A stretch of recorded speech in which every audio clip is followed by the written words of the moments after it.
The young members of Barbara Dennee's Ecology Club are putting what they learned in class into practice. We're going to be really gentle. In the butterfly garden.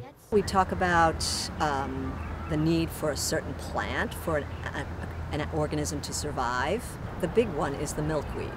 That is the host for the butterfly, the monarch specifically, and we've planted from seed milkweed plants. Here they can come up with amazing observations and discoveries. We saw several swallowtails caterpillars, and there's this really fat one that should be turning into a chrysalis soon. I'm quite surprised at how it can turn into a chrysalis, and then just how does its body form into the beautiful body of a butterfly? We talk about the cycles because we've got eggs, we've got our larva caterpillar, and then we've got this chrysalis, and then they're waiting patiently for it to emerge. The students' patience was rewarded when monarch butterflies landed in their garden.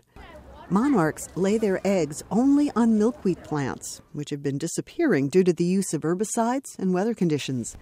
That means monarchs have fewer places to stop on their long migration between Canada and Mexico. I only thought they pollinated one flower for some reason, but then I learned that they pollinated a lot of flowers, and that if we didn't have butterflies, we probably wouldn't have any food, and we wouldn't be alive. Yeah, you can tell they're more green than the monarchs. The butterfly garden is the brainchild of Keely Scott, a former P.B. Smith student who's now in high school.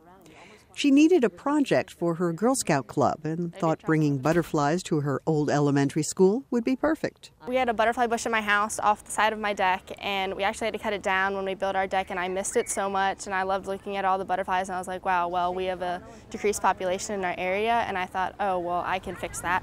So I developed this idea, and Miss Dennee supported me 100%. Not only did she present her old school with a beautiful garden, she serves as a positive role model for its students.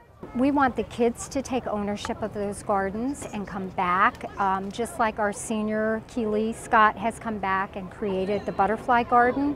We hope that their love for the environment started at P.B. Smith, and we have seen it evolve. And so our hope is that it will continue. Saving butterflies gives these kids a reason to be proud. He's so cute! And an incentive to continue helping the environment.